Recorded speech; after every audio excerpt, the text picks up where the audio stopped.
주식만 사면 불안한 초보자, 언제 팔아야 하나요? 어제 20대 청년 투자자와 전화 통화를 했습니다. 현재까지 약 2천만 원의 손실이 났고 남은 투자금은 약 200만 원 수준입니다. 매일 주식 거래를 하며 하루 3만 원에서 5만 원 생활비를 벌기 위해 주식을 하고 있다고 말한 케이스입니다. 이야기를 듣는 내내 정말 마음이 안타까웠습니다. 들으면 들을수록 상황이 너무 심각해서 제가 투자 성향 어세스먼트를 약 40분 정도 진행해줬고 손실 원인, 해결책, 결론, 근거 등을 설명해 주었습니다. 투기에 중독돼서 손실이 반복되고 있는 20대 투자자들의 실패에 대한 이야기입니다. 이 청년은 자동차 회사를 다니다 최근 퇴사를 했고 생계비용을 벌기 위해 주식 전쟁터에 뛰어들었습니다. 제가 물어본 첫 번째 질문은 주식 투자가 왜 인생에서 중요하나요? 주식 투자가 중요하지 않다고 생각하는 사람들도 많으니까요. 그러자 그는 100% 주식을 해야 한다고 말하진 못하지만 주식으로 생활비를 좀 벌어보고 싶어 매매를 시작했다고 말했습니다. 진단 세션을 진행하면서 일관적으로 몇 단어를 언급했는데 그 중에 하나가 생활비, 일상생활을 할 수 있는 돈을 벌기 위해서라는 말이 자꾸 튀어나와서 상당히 걱정되기 시작했습니다. 전형적으로 투기를 하면서 투자를 하고 있다고 인지하는 케이스입니다. 하루 1시간이나 3시간 주식을 보유하는 단타 매매를 하고 있고 돈을 벌기 위해 주식을 하고 있지만 현실은 결국 마이너스 2천만 원 손실입니다. 주식 투자를 하면서 가장 어려운 부분이 뭔가요? 라고 물었더니 많이 물린다, 계좌에 손실이 난다, 이런 말이 반복적으로 나왔고 손실이 나면 가장 먼저 드는 생각이 무엇인가요? 라고 물었더니 팔아야 하나? 라는 생각이 듭니다. 라고 말했습니다.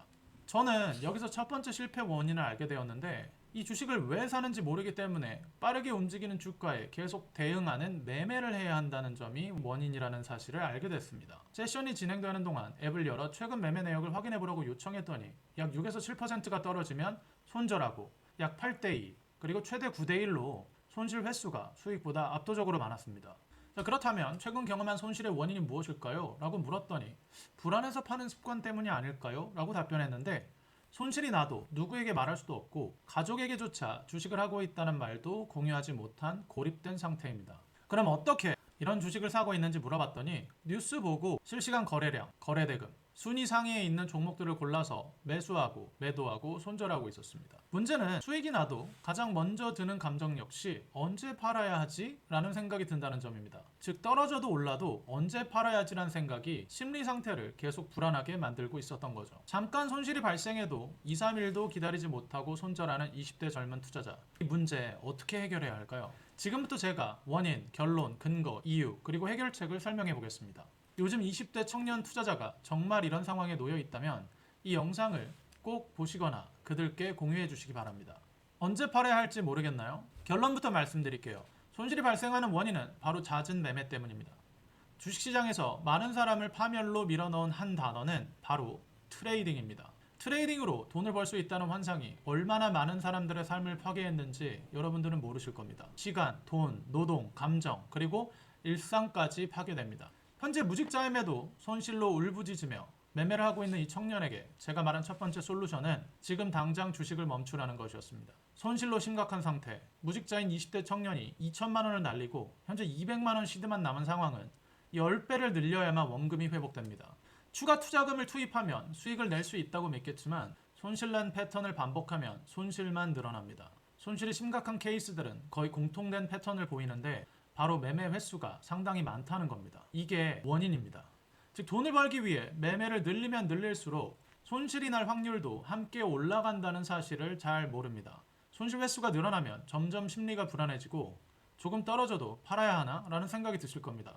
다시 결론을 말씀드리면 이런 상황에 놓인 사람은 즉시 매매를 줄여야 합니다. 그리고 기업 분석, 인적 정량적 분석, 재무적 분석, 시장 기술적 분석, 밸류에이션, 이 5가지 스킬을 배워야 합니다. 그렇지 않으면 원금 복구는커녕 이 손실 패턴이 50대까지도 이어질 수 있습니다. 명심하세요. 매매를 통해 본전을 찾고 싶다는 생각이 들면 매매 횟수는 더 탄력적으로 늘어납니다. 그리고 매매의 횟수가 늘어나면 다시 손실이 커지고 손실이 커지면 원금을 회복하는 시간이 더 길어집니다. 수익 추구는커녕 계속 원금 복구란 생각만 머릿속에 다처럼 고정된다는 거죠. 너무 많은 것을 알려 하지 말고 너무 많은 것을 아는 바보가 되지 마라. 제가 증권시장 소수의 법칙에서 말했던 내용입니다. 주식 투자로 성공하기 위해 명문대 학위나 멘사 회원처럼 월등히 높은 IQ가 필요한 것도 아닙니다. 사실 똑똑한 바보들보다 성격이 진득하고 단순한 사람들이 투자의 세계에서 더 자주 성공하는 경향이 보입니다. 여러분 이 화면 보이시나요? 우리나라 40대와 50대 투자 수익률이 가장 저조한 이유는 본인이 선택하고 갈아 끼운 주식이 더 나은 수익률을 낼 수 있다고 믿는 경향 때문입니다. 그럼 매매와 회전율이 올라가고 이로 인해 마찰 비용과 매매 비용이 발생합니다. 이 비용이 누적되면서 손실이 발생하면 피해가 눈덩이처럼 커지는 거죠. 그래서 계좌에 손실이 계속 발생하면 가장 먼저 해야 할 일은 즉각 투자를 멈추는 것입니다. 매매를 없애라는 겁니다. 매매를 줄여야 실수가 줄고, 실수가 줄어야 손실이 줄고, 손실이 줄어야 원금 회복이란 함정에서 탈출하며 다시 수익을 쫓는 투자를 시작할 수 있습니다. 주식 투자는 확률, 확실성, 안전성의 게임입니다. 매매가 줄어들면 불안감이 줄어들고 계좌의 변동성도 함께 떨어집니다. 투자를 할 때 가장 중요한 부분은 안전성, 즉 리스크 관리입니다. 증시에서 기업을 판단하는 여러 관점이 있는데 이상하게도 증시에 포진한 투자자 중 대부분은 안전성을 자산 할인율이나 배당주의 느낌으로 이해하는 경향이 많습니다. 단 한 번에 치명적인 손실을 피하면 수익은 알아서 따라오기 시작합니다. 위에서 말한 20대 청년의 사례를 보면 투자금 2천만 원으로 50%의 손실이 났다면 해서 투자금은 1천만 원이 됩니다. 이제 1천만 원에서 다시 2천만 원을 만들려면 약 100%의 수익이 필요합니다. 지금까지 마이너스 50% 손실이 난 투자 방법으로 100%의 수익을 낼 수 있을까요? 이렇게 많은 사람들이 손실 복구를 위해 수년을 보내거나 아니면 결국 포기하고 증시를 증오하며 떠나갑니다. 하지만 현명한 투자자들은 이런 방식을 활용합니다. 2천만 원이 있다면 매수가 불가능한 이런저런 종목들을 걸러냅니다. 주도주, 테마주, 상승주, 고가 주식, 5년째 적자인 기업, 별 볼 일 없는 기업, 2차전지, 블록체인처럼 상품의 수명이 끝나버린 기업, 이런 기업들을 배제하면 성공할 확률이 존재하는 기업이 남게 됩니다.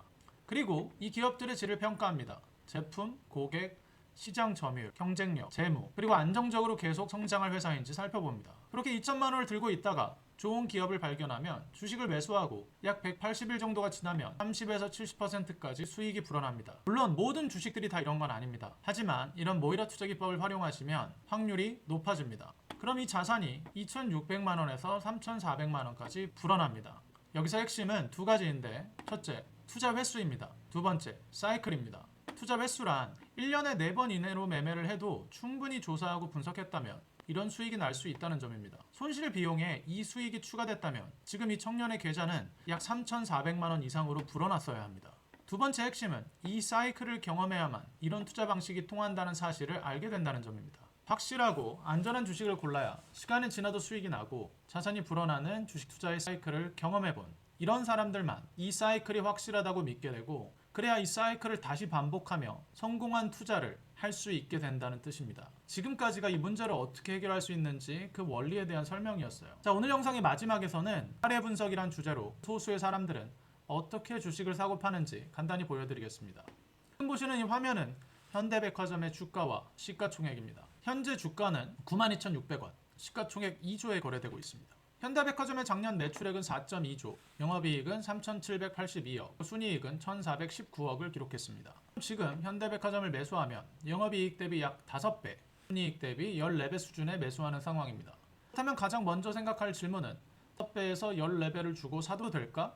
두 번째, 그렇다면 앞으로 이 주식을 7배, 약 40%의 수익과 28배, 약 100% 사이에 팔 수 있을까? 이렇게 미리 기업을 분석해서 주가의 재무제표, 매수가, 매도가를 한 번에 미리 설정해서 계산된 플레이를 할 줄 알아야 불안해지지 않습니다. 그리고 얼마에 팔아야 할지 미리 알 수 있습니다. 위에서 말한 재무적 수치는 단편적이고 사업적 분석의 내용이 생략되었지만 어떻게 사서 팔아야 하는지, 그리고 어떻게 해야 투자가 불안하지 않는지 설명하는 간단한 예시라고만 생각해 주시면 좋겠어요. 이렇게 매수하기 전에 매도가를 미리 설정할 수 없다면 얼마에 팔아야 할지 알 수 없고, 돈을 불려주는 우리의 최고의 친구인 변동성을 두려워하고 불안해합니다.